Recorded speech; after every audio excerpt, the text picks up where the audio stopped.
Okay, cool. We are live. So, hello, friends and gamers. I am Matthew Simone. I am the Web3 Gamer, and I am here with Quinn from Delabs. Quinn, how's it going? Good, good. Thank you for having me, Matthew. And you are calling all the way in from South Korea. Am I correct on that? South Korea. That must be late over there. It is evening time for y'all because it is morning for me. Yep, it's around 9 p.m. here, so a little bit late, but not too much.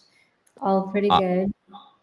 I'm used to frequently, I've spoken with a couple people in the Philippines and Singapore. And I'm actually used to being the opposite, where I feel like it is 8 a.m. their time and it is 8 to 9 p.m. my time. So this is an interesting reversal on my end for once. Oh, really? So you talk to a lot of people like in the Philippines area? Southeast Asia is a really big hub for Web3 gaming right now. Y'all have a lot going on there. Dubai in the Middle East as well. It's feel like there's more going on that side of the world than our side, at least from the people I've spoken to. Yeah, I think there's a lot of interesting projects like going on in that area. There's a lot of great conventions. Token 2049 came up, and I really seemed very interesting. A lot of things going on. I could not find the time or money to make my way out there, but it seemed very fascinating regardless. But Yeah, it seemed really cool. Actually, right before Token, we had KBW here in Seoul. So we hosted an event then as well. And then I think a oh, lot of people shifted, like right after KBW, they went to Token. So we saw that everyone that we met here, they were all going to Token. We decided not to this year, but heard a lot of sure. people have fun. Yeah, I can only go off all the people who I'd previously spoken to or a lot of newer games and companies I've been following in the Web3 space. A lot of them are posting about it, so it seemed to be a big thing for at least Web3 gaming, as far as I could see. But Mhm. so I think we've got at least a little bit. We know you're from South Korea, but do you want to give our listeners just a little bit of your background? How'd you get into this project? Before this project, were you a crypto fan, NFT fan, blockchain fan, or was this your first foray into all of that? Yeah, I'll kind of give a brief introduction of myself. So, hi, I'm Quinn. I'm kind of heading the Web3 strategy division here at Delabs Games. And actually, before joining Delabs, I come from a traditional like software engineering background, the kind of traditional step of like I used to work in the Bay Area, just did like software engineering for a big tech company. But then after that, I actually decided to quit. And I've always had my passion in gaming. And I did like software engineering. And then I was also kind of an artist myself. So I saw that games could be like, uh, I guess, a match of both of my interests. And so I actually like went on to develop an indie game just as a one person developer. So that was kind of my first like delve into gaming, but that's kind of when the whole like P2E scene was coming about, and I was like pretty fascinated. So my start was kind of in gaming and development, and then once I kind of learned about P2E, I was really fascinated. I wanted to know like what this whole like blockchain thing was. So I thought the best way would be to actually just jump into the industry, and how I knew my way was as a like software engineer. So I started working as a software engineer at like another blockchain startup. We were building some DeFi. I did some contract development there as well. Kind of started off in the blockchain development space. And then after that, I think it was kind of a natural progression for me to jump back into gaming. And that's kind of when I joined back to D Labs. And now I'm working on these cool gaming projects here, and I'm pretty excited with what we have to come. That's awesome. So for the one person team for the indie game you developed, did you develop it all the way to launch, or was it just like a passion project that you just shared with friends? I did launch it. It didn't really do well. Yeah. I mean, I got a pretty good amount of users. I kind of um, did some updates. I'm still getting reviews on the game, but I wouldn't say it's very successful. Well, still though, that's a tough thing. I mean, I always am applauded by, even in the traditional sector of gaming, when it's like a 1 to 4 person team, and it blows Mhm. my mind because I'm not even going to pretend I know every step of game development. I can only go from, talking to people like yourself and just my interest in the space for the last like 25 years. But I know that there's a reason you'll see people have teams of anywhere from 20 upwards of 200 plus people, depending on the game. There's a lot that goes into it. So I always Mhm. applaud anybody who makes any game on their own. And even if they're like, it wasn't a resounding success, it's still, in my opinion, it's still success and an accomplishment to get to that point. So if you want to Yeah, shamelessly plug it, people can go find it. oh, I won't do that here. I think this is my time to plug for Rumble Racing Star and Delabs. But yeah, I mean, I think I got a lot of like valuable lessons out of it, both in terms of development and in terms of like getting to know the game market. Mhm. And it's still applicable, like working like at Delabs, making games with like larger teams. So I think it all added value. Oh, definitely overall. So then it sounds like you've had a passion for gaming for quite a long time. And so I don't know if do you consider yourself a gamer? And if you did you have any particular games that really resonated with you growing up, or maybe some classics that you always fall back on or currently? I think, I mean, I would definitely consider myself a gamer. I wouldn't consider myself a really hardcore gamer, but I've always had a thing for like casual games, puzzle games, adventure games, those types. I think like one game I always go back to like whenever I have time is Candy Crush. So just those like time killer games I think are really good. Recently, I've been really enjoying Zelda Tears of the Kingdom, like that came out a couple months ago. So I've been playing that a lot. That's been really fun.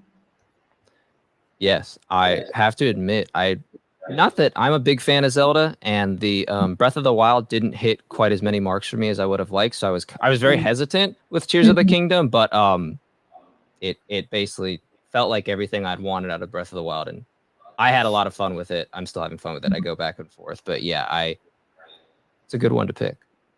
Yeah, I think Um, they really added a lot to Breath of the Wild that like really enhanced the gameplay like to another level.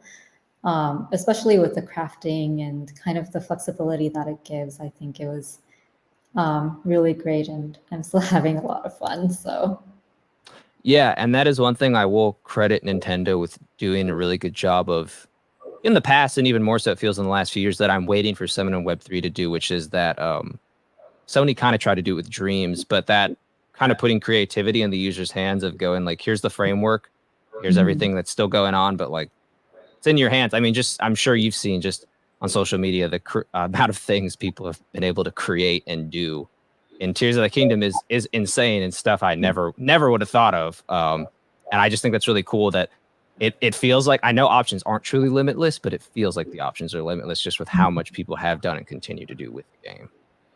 Oh yeah, for sure. And I think that's also kind of why like Tears of the Kingdom was really interesting in that um, like kind of the creativity and flexibility and like kind of um, you could say like user generated content ability that it gives also really resonates with like what Web3 has to offer and like kind of the core philosophy behind Web3 projects. I think user generated content and like putting a lot of things to back to the hands of the users like is really important. But Tears of the Kingdom did like a really good job in making that easy. Yeah, definitely. The approach, like when you first start, the approach seems really odd, but it's not hard for people to grasp. I mean, I Mhm. definitely feel like I was underutilizing it, if anything, until I was watching videos of other people going, "Oh, I didn't even know I could do this." That makes so again, it's like the creativity was there. It's just figuring out how to operate it, which I think they even said when they released the final trailer is they were like, "We did a poor job of showing how the mechanics worked, and so people weren't that excited until we showed the last trailer and it really clicked." And then they were like, "Yeah, we're really glad that worked because we were worried that we knew what we had, but we couldn't seem to get everybody to understand what we had." So it's funny you say that it really did create a lot of user generated content. And I always almost wonder if like in other traditional games, if you could almost have like a bank to upload it and be able to download like people's created content, I'm sure people would have done it all the time for all sorts of crazy things. So really, I know we have y'all have quite a few games coming out, but I know your current one, like really coming up to launch, is Rumble Racing Star. And I didn't know if there's any lore behind that game, or if you want to give us like a general rundown, like how do people play, like pretty much any and all details. Like, feel free to enlighten us. Yeah, sure. I'll give like kind of a brief rundown of what Rumble Racing Star is. So it's a casual racing game. It's kind of like it's a really social game and a light casual game you can enjoy with friends. Kind of you can think of Mario Kart or Kart Rider, which is the big like title in Korea. Actually, our I guess producer of Rumble Racing Star used to be one of the main directors of Crazy Racing Kart Rider, which like was a really big hit back here in Asia. So he's really the racing game guru here in Korea. But Rumble Racing Star is kind of a casual racing game. It's really easy to catch on. So you use easy like left-right controls. There's a variety of items you can like get on the track, as well as different characters you use that have different skills that you have to use strategically, like on the race course, in order to win the race. There's also a variety of carts you can choose from that have different abilities and different kind of match with like depending on what kind of racetrack you're racing on. So it's really like a strategic gameplay, but it can be very easy to catch on to. But in order to master, there's a lot of depth in it, in that a lot of strategies involved in matching the cards, characters, and items, as well as add-ons like performance. We call them performance kits that you can add on to kind of boost your race in a certain direction. So I think it's a casual game, and we're really focusing on the social abilities as well of the game, that so that you can come in, play with your friends. There's also like tournaments that you can enjoy with a wider group of people. So in general, it's a casual game that you can enjoy both lightly, but if you really want to go hardcore, we have those elements there as well. Sure. And so, are you all planning? Is it strictly going to be a like a PC game, mobile game? Are you trying to launch across like multiple platforms, or do you not have that fully not know yet? Yeah, so right now, so we did our closed beta back in August, and we launched that on PC. For open beta, that is coming up soon. That's also going to be on PC, but we're really pushing to go cross-platform on mobile. So we're also currently like parallel development for the mobile version, and that's probably going to launch sometime before the end of this year. Okay. And do you want to talk about briefly to the Delabs Adventure Pass? I don't know if I understood correctly. Do you need that pass to play the game, or can you play your games without this pass? And this pass is just an added benefit for future users. Yeah, so actually, you don't need the pass in order to play the game. We didn't want to token gate the game in any way, so we definitely want to reach to the wider gaming audience, and not just the people who know how to buy NFTs, how to buy tokens, things like that. But if you do hold the Labs Adventure Pass, you get different benefits like early access and kind of boosters here and there with the game launch. So it's going to definitely enhance your experience. It's a game pass to add on top of the gaming layer. But yeah, you don't need the Adventure Pass in order to play. Gotcha. Okay, that's cool. So on PC, is it gonna be like y'all will have your own application to play the game, or are you trying to launch across like any of the bigger platforms? Like, I don't know, like I know some people in Web3 gaming now are getting with like Epic Games, Steam, like anything of that nature, and some people are just still staying in their own lane until they can kind of figure out more of the Web3 aspects with those. Yeah, so with regulations being a bit unclear on Steam, I think Epic is a little bit more friendly. We are actually we made a decision to stay with our own launcher, so our own application. But then instead of, I guess, expanding in the PC space, we want to go cross-platform in order to reach more users. So that's the strategy and direction that we're taking. So we're probably not going to go on a market, at least not anytime this year. But after we do the mobile launch, once we focus on that, we might want to expand. But I think that would all depend on like the data and how the game turns out, how the users interact with the game, what the needs are. Gotcha. So then, is there anything you can speak to specifically with interoperability in Web3 gaming with Delabs? With interoperability, I think that's not the biggest part that we're focusing on in terms of Web3. Interoperability, I think, can come in with Rumble Racing Star. There are aspects of interoperability that we're trying to bring with some of the partnered NFT projects that we're working with. So we are working with different PFP projects from Utes, Pudgy Penguins, Killer Bears, Quirkies, a kid called Beast. So there's some of our partners and holders of these NFTs can come into our game and get unlock special characters, use certain skins, use their profile picture inside the game. So that's one thing that we are doing with interoperability. But in terms of the game itself and the game NFTs and like interoperability across the three of our games, I think that's a little less of our focus because I think who we're trying to target as our core audience is traditional gamers. And with our games all being very different in genre and audience, I think it makes a little less sense that with the games that we're currently building, that there is interoperability in terms of the game items that are NFTs. Yeah, so I think interoperability could be something that we explore a little more down in the future as we expand on top of our existing games and kind of targeting the same kind of audience. So I think with Rumble Racing Star, a direction that we could go is a series of casual party games that are more social focused, that are kind of targeting the same audience. And there could be a lot of interoperability opportunities there.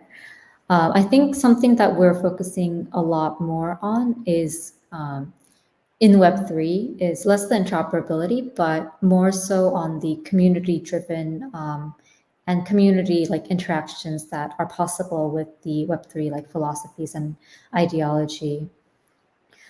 So what we're really trying to create, I think the main appeal that we saw in Web3 is that it creates a ground and it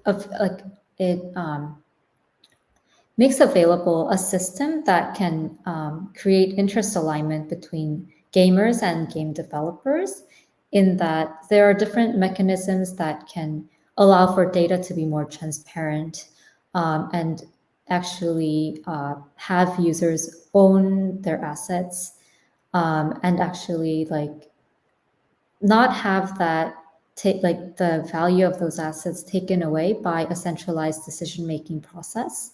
So I think community-driven decision-making is really important to us in terms of the game's direction and also a way to like sustainably reward users that are really contributing to the success of the game, to the expansion of the game's ecosystem. I think Web3 really brings in the potential to reward those users in a really transparent way. So, No, definitely. Okay, so you got into a lot there. I will just say that. So when you talk about sustainably rewarding your users, what does that look like for DLab specifically? so I think there are systems. So we are really looking into using soulbound tokens these days. That's kind of a narrative we're exploring a lot. With soulbound tokens, I think it's definitely possible to be able to track how much engagement a user has done, and that creates a system where even like both within the game and outside of the game, we can track what users do. So if a user or if a gamer comes in, they want to bring in a bunch of their friends, we can track that. If they're like really talking about our game a lot, like on Twitter or Discord, or engaging in a lot of activities on Discord, we can track that and like get that into a like unified system that is the soulbound token, that can create like a transparent way to be able to see and like track a user's engagement with the game. And with the soulbound token system, that also creates a mechanism where we can reward users based on that. So I think that's one aspect that we're kind of deeply looking into with that can really sustainably reward users.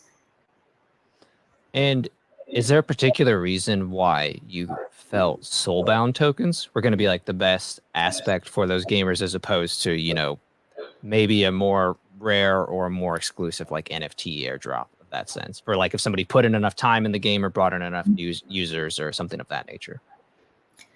I think like that's also something that we are exploring, so that's not out of the picture in any way.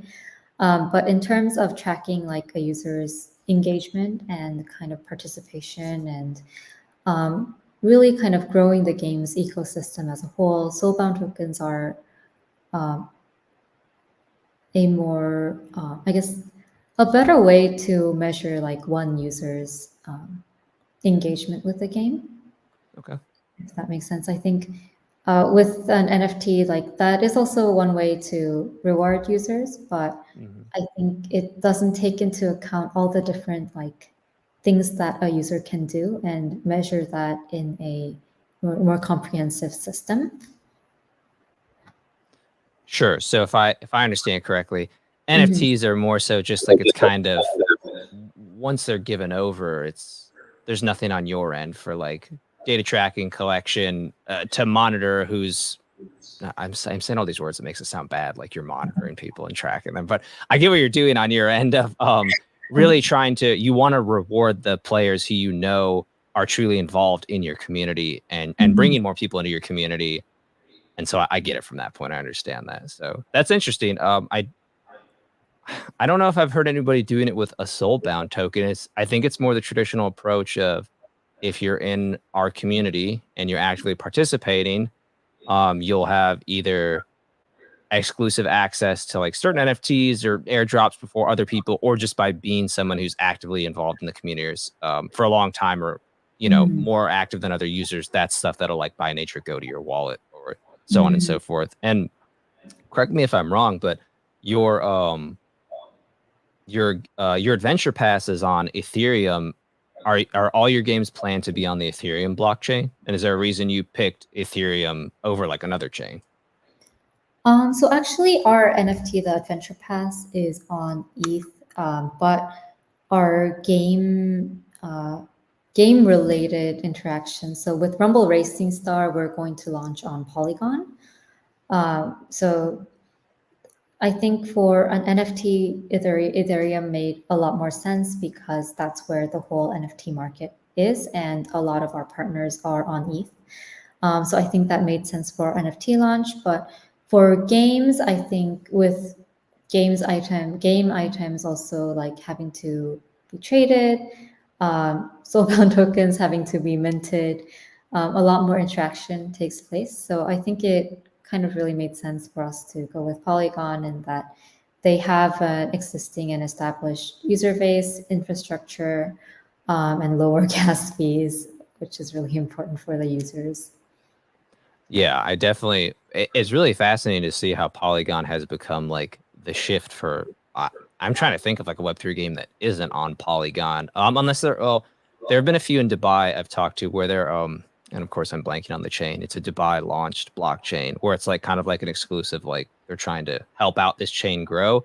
But yeah, Polygon has been the move for a lot of these companies for exactly what you said. I mean, when I think about having minted NFTs for games on Ethereum in the past and being like, I guess I'm just paying $8 in gas fees. And then now, like, I'm trying to think if I've ever paid more than a nickel, like 5 US cents for anything I've ever done on any game related to Polygon. And I'm always it's like I can throw like $10 in my wallet and it'll be there for months because like stuff is so cheap. And so I really like that. Also, it's really fast, much faster than Ethereum. So I really like it. I have no complaints about it. I think it's been really good and been the access needed for a lot of people in Web3 gaming, especially because Ethereum always set that kind of like high barrier for a lot of people. Just with, I mean, even if we want to look, not to pick on BAYC, but like there were some people who wanted something so bad with them, they paid like $25,000 in gas fees just to get an NFT because they're like, well, the network's busy, I'm going to pay for it. And I'm like, I can't imagine that would ever happen on Polygon, even if the network is bogged down and crazy. And so I guess with that, are you all chain agnostic, or are you open? Not that I anticipate anything better than Polygon coming for the next few years, but I know some people with their companies are like, we're always looking at other chains, looking to do other things, you know, as long as it works for like our core beliefs and what we're doing at the company. And then some people go, you know, this works for now. We'll worry about it a little bit later, because right now we're obviously focusing on other things related to the game because this chain works, everything's going smoothly. So I didn't know if y'all are I feel like from talking to you, I feel like you're in the not the latter category, where you're more open to, if other things come along that you think is going to benefit your gaming user base and community, you're willing to either switch or have multiple chains depending on games. Yeah, actually, Polygon has been like really great so far. I mean, we love working with the team, as well as we see that it's like the most obvious choice for our game right now. But I think what's most important is, well, the chain itself is also just another infrastructure layer. We see it kind of like using AWS versus like Google Cloud. It's like all kind of an infra layer. So if there is an infra layer that is more beneficial to our users and makes more sense for our game, that's definitely something we are open to exploring. But I mean, right now we have no complaints, we have no like issues, or I think Polygon makes a lot of sense for us right now. So that's where we're at. But I think, as you mentioned, we are more open, and we want to go, I mean, to reach the most users, I think it makes a lot of sense to go multi-chain or cross-chain, have that outlet open for many different chains. So I think we're pretty open. We're not like actively exploring right now, but I think we make decisions based on what is best for our users, what makes the most sense for our game system. Completely. And so with Rumble Racing Star, obviously there's some influences from Mario Kart, and then was the other one you said, the one I'm unfamiliar with, I'd never heard of it too, about Crazy Kart Racer? It's Kart Rider. Kart Rider. Okay. So it seems like obviously you took some inspiration from both those games for this current for Rumble Racing Star. But with were there any other games you took inspiration from for that? And then, you know, for Metabolts and Space Frontier, were there other games you took inspiration from? Because when I looked at the brief like gameplay of Metabolts, that reminds me of like almost like a JRPG in the sense, and then Space Frontier is very much I mean, there's no other really way to describe it other than it seems like a Space Frontier game. That really, like, I hate to say that, but that is, it really captures it well. So I wasn't sure if there's other games y'all took inspiration from, you know, because everybody obviously, you know, is never trying to copy another game, but we all take inspiration from other pieces of art for our art. Yeah, I think for sure we've referenced all like most of the racing games that are out in the market. We're like, even till now, like we're comparing data from some of these other games and like structures, looking into how they kind of created that system and polished it as a reference. I think there's a lot of games that we reference, especially for Rumble Racing Star. I think we've looked at all the different racing games that we could find out there. So we definitely like look into the racing genre and get a lot of inspiration there.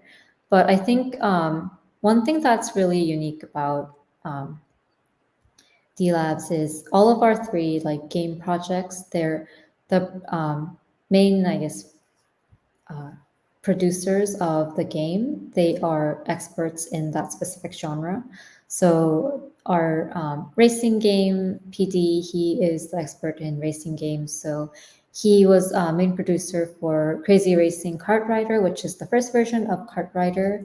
And he's also created different racing games as well before he joined D-Labs.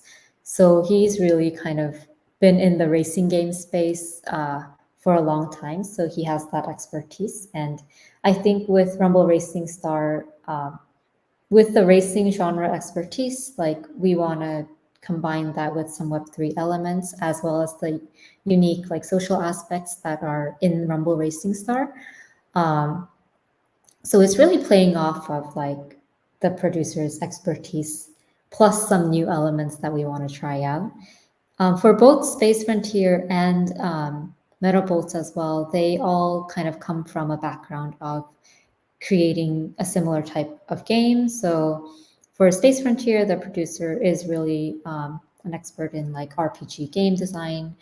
And producer for Metabolts is also an expert in kind of the JRPG style, like character collection game.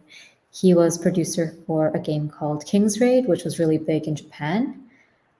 So I think our producers really have that strength. They have that expertise. And from that, there's a lot that comes with that experience. There's a lot that we are still kind of looking into other games to get inspiration, but they're really the experts in the genre. So I think that's where our games are kind of unique as well.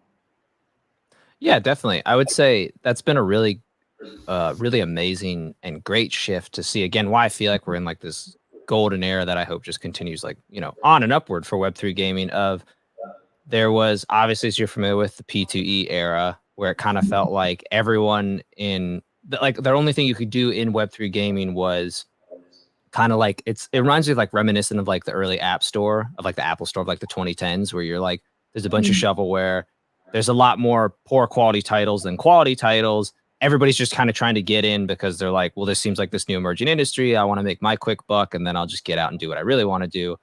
And that happened for a while. And there's a lot of P2E games out there, some of which were okay and some of which were very terrible. But at the end of the day, the motivating user base was motivated to make money, obviously playing the game. Whereas now, probably reminiscent of the last bull run, I feel like a lot of people made some money in that last bull run and could actually invest in their own studios, or maybe they had a previous company. I mean, I've talked to, like, I feel like, I don't know if you're familiar with Earn Alliance out of Hong Kong. Their previous CEO was in software as a service. And once he sold that company, he's like, cool, and I can focus on like my gaming company, which is what I've wanted to do for a very long time. But same as you, background was in software development. He did that for like 20 plus years.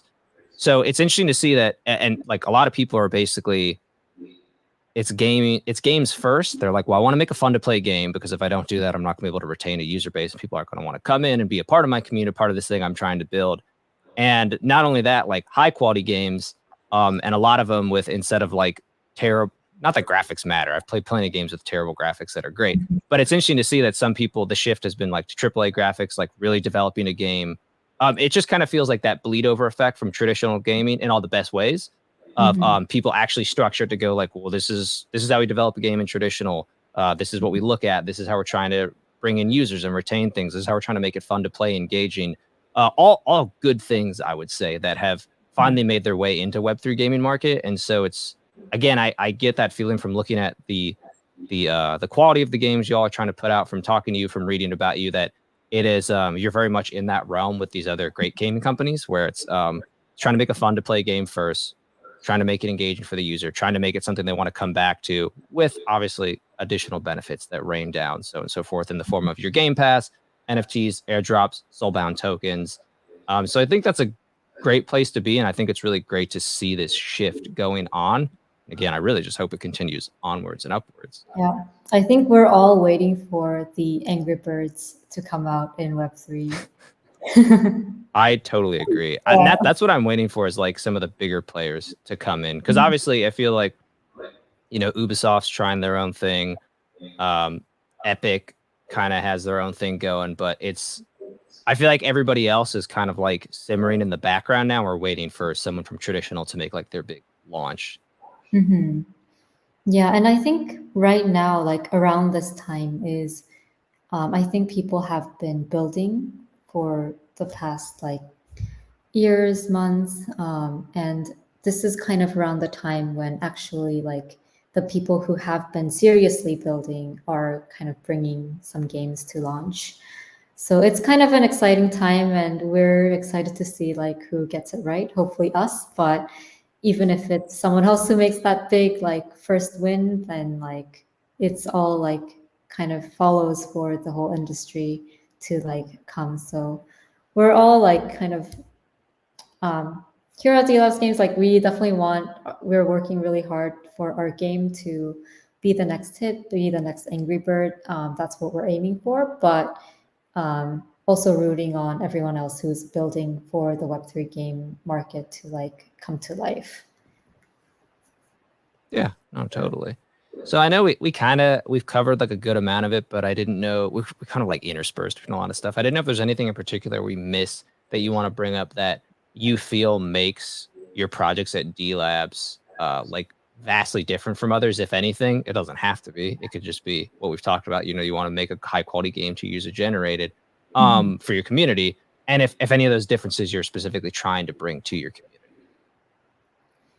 I think one thing that we really want to highlight is that we are really focusing on like building premium games. I think I've been mentioning this a lot, and what we're really, I think we are pretty unique in that we approach this in a really cautious way so that we can get it right, get a sustainable system in place.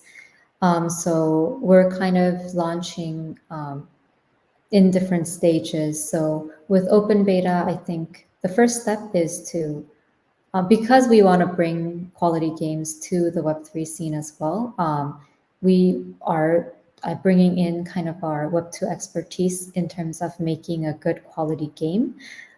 So what we're really focusing on with open beta is actually getting the retention data, getting that data right, and kind of fixing pieces so that the game is actually fun and sticky for the users to enjoy. And I think like the Web3 elements kind of come in on a later stage because I think we need to have a user base that will continue and play the game and have fun. That's not just from the Web3 space, but also from traditional gaming who will potentially convert. So we're really like trying to make a fun game in that we follow the processes of Web2. And I think one dangerous thing that a lot of projects have done in the past is to launch a token too early when they're not really ready. And this brings a lot of users, and there's a big marketing effect that can be made. But this also ruins the data that we have to see in order to polish the game so that the game is right and fun. So I think our approach here at D Labs is really focusing in on the data. And we really have a data-driven approach into like polishing the game so that we know where users leave, where users fall out, all the funnels, and we are tracking all that data.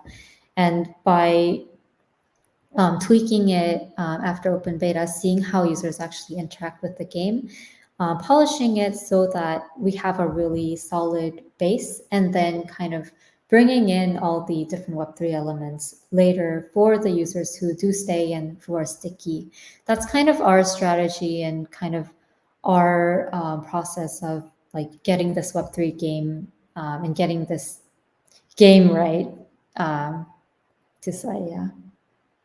Well, and it's funny you talk about token launch because token launch or NFT launch, it's a big driver of that is simply just FOMO, fear of missing out for a lot of people. And so I've seen plenty of, I don't want to say projects that don't deserve attention, but projects that have nothing to show but a roadmap and promises the moon, unfortunately gets all the funding. And the bigger thing is a lot of times it's unlike somebody who you all have so many experienced people on your team that if there's a hiccup, maybe you don't understand or someone else doesn't understand, I feel like there's someone else on your team who's like, well, I've run into this plenty of times in my career doing this. This is how we usually deal with it. And we can approach it that way. And if we want to approach it a different way, whatever. But at least somebody has an approach. Whereas I feel like in a lot of these ones that are relying on FOMO, they hit a problem and everybody's like, I've never experienced this. I don't know how to solve this. And so it delays a lot of things. And you'll see a lot of times people get in for more than they bargain for. And we're really just trying to make a quick buck and get on and out, and then figure it's like, well, we'll get all the money, we'll see if there's hype, then we'll figure out all that other stuff, rather as opposed to being like, we actually have a legitimate plan and roadmap or way to get to that stuff. Assuming we get funding and interest, we'd love to go that route. If not, I guess it won't happen, So I definitely think token launches are, I'm not saying they can't. I've seen them operate well in some games now, and the way I've seen it operate better now is it's almost like it's interior to the game only, and it's supposed to be like if your weapon or a skin pack or something is an NFT, the tokens are earned by playing the game, much like maybe EXP, and you can use then tokens to upgrade your items or NFTs. So it's almost like there's a token in place, but it's not something where you're like, I can play the game and cash out. It's like, well, technically, if you use the tokens in the game to upgrade your weapon or something, and then I guess you could sell the weapon and technically maybe it's more valuable because you upgraded it so much, sure. But the main point of the token is simply to operate as an inter-economic system to allow for users to get more benefit out of simply what they're already doing, which is playing the game. Yeah, I mean, the thing we're most focusing on is how to drive users back to the game, how to make game the main focus, and how to really reward the gamers and the contributors, and have that focus less on the token or the hype or the FOMO. I think that's kind of that's a very appealing approach, but I think that's not the one that's right for a project that's really serious about the product and getting the core right. It's definitely not a sustainable approach, and I think unfortunately for projects that are legitimate like yourself, it would almost, even if you had the best of intentions, I think it leaves a bad taste in a lot of people's mouth, unfortunately. That I would say the approach you're going now seems to now, whereas FOMO was the traditional approach for a long time in this perspective. I would say the approach you're going now is now the traditional approach, which is good. I'm really glad to see that with these companies, where it's making a high quality game, making sure that the community is going to want to play it, retain it, user, because it's the only qualm I've heard is I had a guest a few episodes ago who he's like, the only thing and I don't agree or disagree with him, but I thought it was interesting. He's like, the only thing I don't like about the Web3 gaming space is there's too much harp on the community, where he's like, sometimes I feel like these gaming companies put all their power to the community instead of going, well, it's an even keel balance, almost like we're gonna create this game, we're gonna lead, we're definitely gonna take your input and bring that in. And I think he was referring more to when there's DAOs in place, whereas sometimes the gaming companies create a DAO and kind of yield power to the community. So even if there's stuff they don't want to do, if the community votes on it, they have no more control. But I think the way y'all are doing it is the better, more traditional approach, which just sounds like you're going to have your open beta, collect the feedback about maybe what does and doesn't work for your game, go back in, fine tune it, tweak it, so that when you have launch, you're like, this is what our community wants, this is what people want to play. But at the end of the day, we're still the creators. We're the gaming company. We're the ones making it. But I mean, for us as well, we want to create systems where, kind of like a DAO, where we get the community's input and kind of implement that in our game as well. So I think it's two tracks. So we see the data, we do what we do best in terms of polishing the game. But for things that the community would want to participate in, I guess, for example, maybe what the next character will look like or what this next skin is going to be, we want to give power to the community to decide on a lot of different things that we're working on as a company and kind of follow through on that. So I think it's a two-way thing. Some things that we rely on data and we trust the data because that's also coming from the users. I think we see that as a different way of users voicing out oh, what is really good and what is really bad. I think our approach is that us as game developers, we have our expertise, but like we really never know until the game is out and the data is out. We see how the users interact with the game.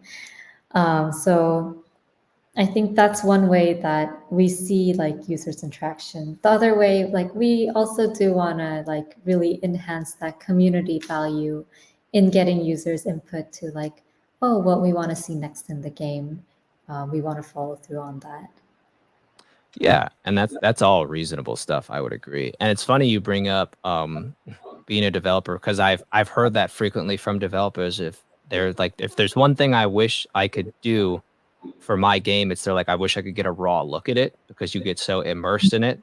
It's to a Yeah. point where you're like, I don't. Maybe your vision at the beginning for what a user would look at it raw, you had that. You're like, at this point, you're like, I just know it so well and so intricately. There's no way for me to view this rawly. So again, like you said, they're like, I put it out there and I'm trying to get other people's opinions and see how they view it to go, oh yeah, like this worked, that didn't work, or like everything worked lined up and operated properly as I wanted. But I frequently heard that of people being like, especially when people rave about a game, they're like, yeah, I wish I could look at it that way, but I can't. I've been working on this game for like 4 or 5+ years. Like I know it's in and outs.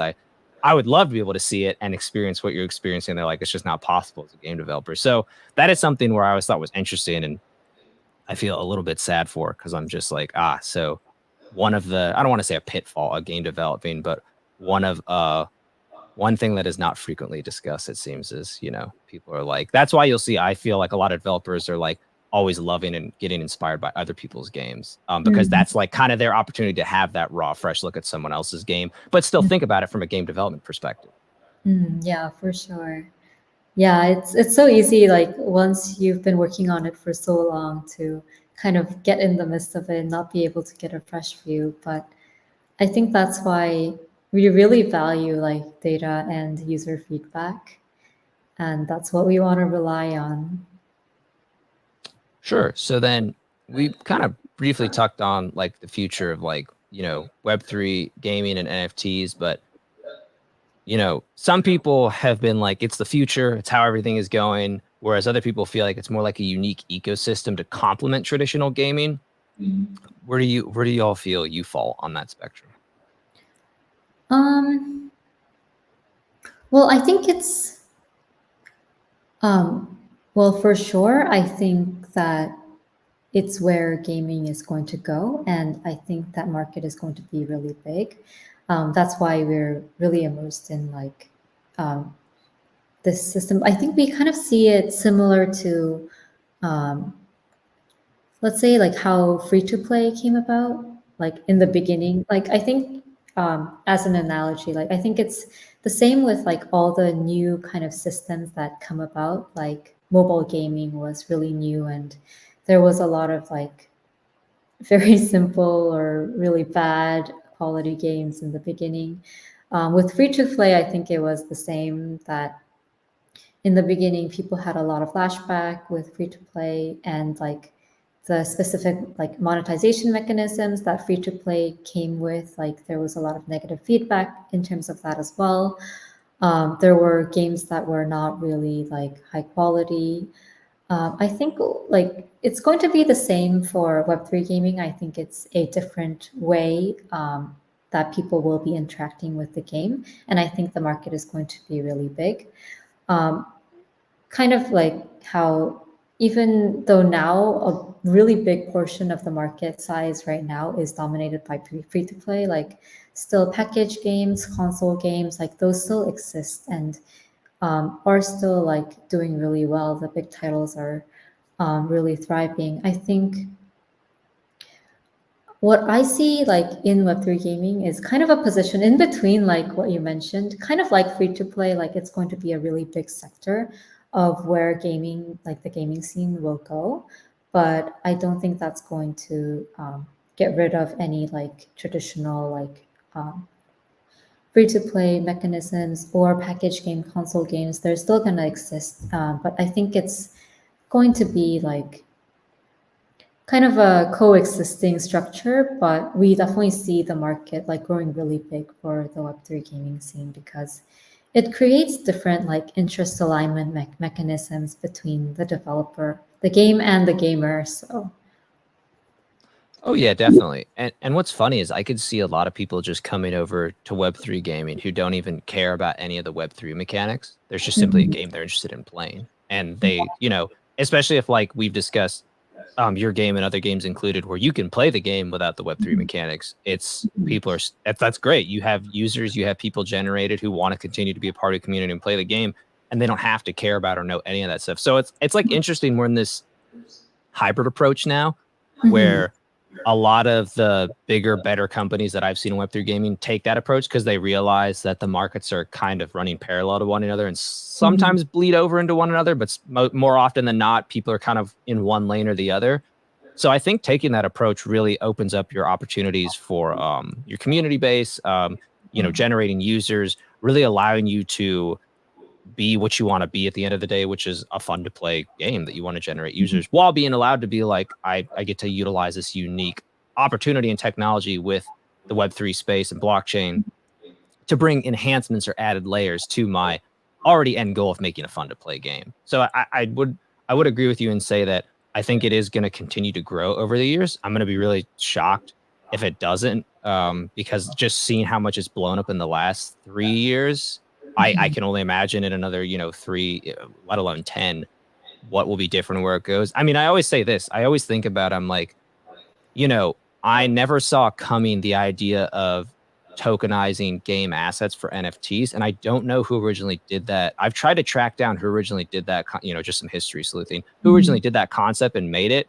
And I always wonder in gaming whether it's going to be the next step in that technology or something. What's going to be the next, what's going to be the next thing that gets garnered in that actually benefits a lot of the users and its people. It's something we all think about inherently because, again, I would argue owning your in-game assets was something we thought we had inherently. If I buy a skin in a traditional game or a weapon, like I'm like, oh, I own it. But somebody's like, yeah, but what about when you're done playing the game? You're like, oh, I mean, I own it in that game. I can't do anything with it outside of there. So now the idea of being able to go, well, I own it in the game. If I want to sell it or be done with it, I can. Or just like, I was thrilled with Gods Unchained when it was like, I was a big Magic the Gathering fan. And when I was like, oh, just like I could sell cards I wasn't interested in, now I could do the same, but in a digital NFT space, I was like, well, I was playing plenty of card games like Gwent and stuff where I had no value in the cards I collected. So I just think it's an interesting technological piece that allows me to have the freedom as a user to go,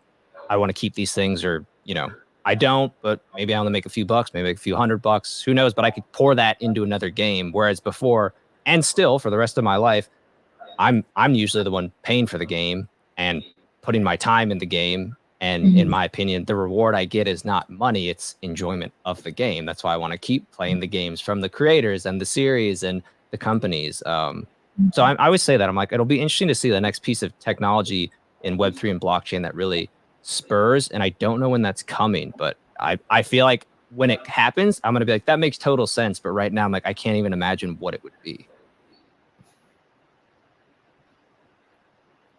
So what do you think about traditional gaming companies getting more involved in Web3? Because, we talked about Ubisoft a bit. Razer launched their own web VC firm called their Incubator. We had the former CTO of Epic. I believe he's still working with Yuga Labs on their gaming stuff. So, I mean, what do you think of all that? Is it a good thing for the space? Do you feel like it's kind of just bringing more attention to the space? Do you think it's a bad thing? Just curious. I mean, I think most definitely it's a good thing that people are coming in. I think it's more proof that there are more people like growing that believe in this space, believe that this will bring kind of a new next wave in the gaming space and how games are created, how like users interact with the game. So I think it's just even more proof that Web3 gaming is coming, and it will be pretty soon now that all these big companies are jumping in. Yeah, I would argue it kind of gives a good signal that if you have these bigger players or people, we can even say from bigger, traditional companies wanting to jump in, there must be some merit to it, right? If they're willing to explore it. Yeah, I mean, we definitely believe there's something there. It confirms our beliefs that these big companies are also jumping in. Sure. Me too.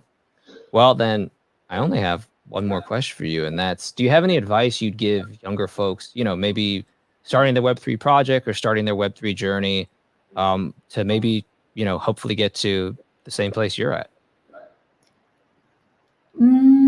I think, well, I think I have only one thing that for us at Delabs is really important, is to focus on like really what the users are getting out of this, and kind of just having like a really strong, solid product is the most important. And I think in the Web3 space, it's really easy to kind of get swept away by all the like, I guess, upside that you can get by just creating hype and not really a core like strong product. And it's really easy to get kind of attracted to those things that you can like quickly like pump and dump. But I think it's just really important to focus on the product and focus on the users. And with blockchain, like I think it doesn't really, with blockchain and Web3, I think those words are like, I think it brings a different connotation, but I think what people should really focus on is why using this technology will bring a better product. And that's what we're really focusing on at Delabs. And I think that's what I would advise everyone who is working on a blockchain like Web3 product to think about and keep thinking about, like, so why this technology can bring like a better experience for the users, why this product makes sense, like why blockchain makes sense for that specific product. No, good point. Good point. Well, Quinn, that's all the questions I have for you. Is there anything you want to note in closing that we didn't cover? I guess one just last thing about Rumble Racing Star and the timelines coming up. So on the 11th of October, so pre-registration for our open beta will be open live on our website and also accessible through our Twitter and Discord. And open beta is going to be coming up around end of October, early November. So I think I just wanted to give that a shout out on the dates and that coming up. Definitely. Yeah. Rick had given me all the info because I had expressed my interest in playing. So I'll definitely be a part of that. And I will definitely have all the info people need to get to that in the show notes. So I'm looking forward to seeing it launch and people getting to play it, myself included, as a big Mario Kart fan. Sounds good. If you have any feedback on the game, please feel free to let us know. We would love to hear your thoughts. Okay. It looks great right now. It runs very smooth. It has all the, elements of Mario Kart, drifting, item use, all that. So I don't know if I'll have any feedback other than I had a fun time playing it. So we'll see what happens. Yeah, sounds good. Well, Quinn, thank you so much for your time. I really appreciate you speaking with me and speaking about Delabs, and looking forward to everything y'all do there. Yeah, thank you so much for hosting today. It was a great time talking to you.